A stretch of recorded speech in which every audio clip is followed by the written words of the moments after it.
Hürmetli vatandaşlık şiirlerimizi devamlaştırırız.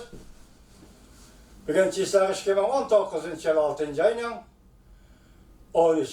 günü haftige Perşembe. Endiki mavzumuz da hürmetli vatandaş. Prezident Trump, Amerika Cumhur Savdo söhbeti doğrusu da yine toxtaldı. Cumhur yüzü buran koşulgan bir neçe mühim noktaga qaytıp gelişi gerek dep görsetdi. Mavzulu haber 6. ayının 13. günü Amerika vazından Xitay tili programımız ilan kılın. Haber bundak başlar. Biz bu haberden bu leksiyanın bir kısmını bir abzas körüsü de sizlerge anlatkan edik. Bunu yani qaytıda yerilik. Çünkü bu siyaset keskin siyaset.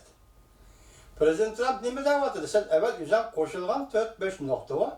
Kiyinse onu da yeni aldık. Muşunun qaytıp kilerdi sen ben söhbetini sana qaytıp kurup birme. Eğer sen bu nokta qaytıp kelmesen, ben sana söhbet kurup biremeyim. Biz bu söhbet kızılmayız. Şu mezmun. Şu an bunda keskin siyasetki dikkat kılımız. Hem de toluğu bilen bugün anlatışına karar kıldım vatandaş. Amerika Koşmuş Ştatlarından Prezident Trump haftanın 2. gün yani 13. gün Aksaray Güllük Bağçısı da ötküzülgen mahburların kütübeleşiğini yana bir katem bunda görsen.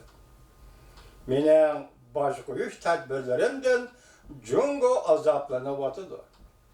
Cungo kişilişim imzalaşka aldıravatıdır. Bu yanımında görsetti Cungo yüzü burun koşulgan bir neçe mühim noktaga qaytıp gelişi gerek. Onda olmaydı iken söhbetni ilgirletişke kızıkmayımız. Cungo hazırgacha Cungo'nun reisi Xi Jinping Muşu ayının ahırda Yaponiya Osaka'da ötküzülüdüğün 20 devlet yukarı derecelikle yığını mezgili de Prezident Trump bilen koş taraflık söhbet ötküzüş gün tertibini tehe amelileştirgini yok. Osaka'da ya görüşmem Prezident Trump ile ya görüşmeymen diyeni tehe amelileştirgini yok. Haftanın 1. günü yani 10. günü Prezident Trump CNBC'nin ziyaretini kabul kılganda bunda görsetdi. Eğer Xi Jinping kelip yani Osaka'ga kelip men bilen görüşmeydiken men derhal yana bir türküm Cungo'dan import kılıngan 300 milyar 250 milyon dolarlık tuar mallar esselep baş koyumen dedi. Haftanın 2. günü Muşu mesele doğrusudan muhbir sual koyganda Prezident Trump bunda cevap qaytırdı. Menin reis Xi Jinping bilen bolgan münasibetim intayin yaxşı. Xi Jinping men yaxşı görüdüğüm bir adam. Men onun bilen Xi Jinping bilen yani Xi Jinping bilen yaxşı münasibetde buluvatıman. O Cungo'ga vekillik kılıdı, men Amerika'ya vekillik kılıdım. Bizden ahvalimiz intayin yaxşı. Biz bir neçe 10 milyar dolarga erişdik. Şirketler del hazır Cungo'dan çekinivatıdı, ayrılıvatıdı. Şirketler Cungo'dan ayrılıp biz tarafga qarab yeni kelivatıdı. Çünkü ular tamojni böyle tapşırışni xalamaydi. Şunu şirketler Cungo'dan başka devletlerge çıkıp ketivatıdı. Lekin deymiz, men mundaq hesaplayman. Prezident Trump pinaqlavatıdı. Men sizlerge şundaq deyişim mümkün. Cungo kelişim imzalashqa aldıravatıdı. Tamajni biz ularni zor ziyan uçurattı. Çünkü şirketler baş tapşıralmay arkadan Cungo'dan çekinişke başladı. Prezident Trump yani mundaq görsetdi. Cungo doğrusu sizlerinin isimladı saklayacağım bir nokta. Cungo üzünen şirketlerine maliyeden pul kuşup birivatıdı. Demek tabii rekabet emez, kanunluk rekabet emez, ahlaklık rekabet emez.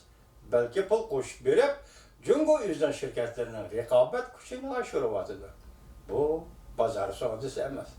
Yani erken pazarı ticaret emez. Demekçi buluvatıdı Prezident Trump. Prezident Trump bunda görsetdi. Buran ötközgen söhbetimizge Cungo puşayman kıldı. Prezident Trump bunda görsetdi. Cungo biz ortak tonuşqa kelib bo'lgan 4-5 muhim nuqtaga qaytib kelish kerak. Bundaq bo'lmaydi ekan bizdan, ya'ni Amerikaning Jungo bilan davomli suhbatlashishga qiziqishimiz bo'lmaydi. Prezident Trump qaysi muhim nuqtalar bu to'g'rida bir narsa demadi. Prezident Trump bundaq ko'rsatdi, bizdan Jungo bilan kelishimimiz bor. Keyin ular bu kelishimdan keyingi yenib oldi. Ular Jungo'liqlar mundaq dedi. Bizga u 4 nokta, 5 nokta kerak emas. Biz o'zgartishni xohlaymiz. Nimani o'zgartishni xohlaydi? Jungo'liq bu yerda aniq bir nima demadi. Lekin bizning Jungo'liqlar bilan kelishimimiz bor edi. Ular Jungo'liqlar shu kelishimga qaytib kelmaydigan biz suhbat o'tkazish qiziqmaymiz. Demak, bu yerda gap o'zi o'tildi degan gap. Miki emas. Kömsem pişamı, yapsam pişamı ki emas. Sen 4.5 nokta biz burun kelişken, ortak tunuşta kelişken noktalar. Hiç olmağında burun diye vaxt ötken yılı 12. ayının 1. günü Argentina'da biz şundak kelişken şuna ben sana şu ay muhlat vergen. Demek şu vaxt tertip şundak çıraylık gelgen. Lekin Jungo'liqlar yeni bir ilişki başlagan deyken yani kütüp baktı Amerika Qo'shma Shtatlari prezidentleri ahiri 5. ayının 10. günü ikki davlat o'rtasida savdo urushi qatmal holat tushib qoldi.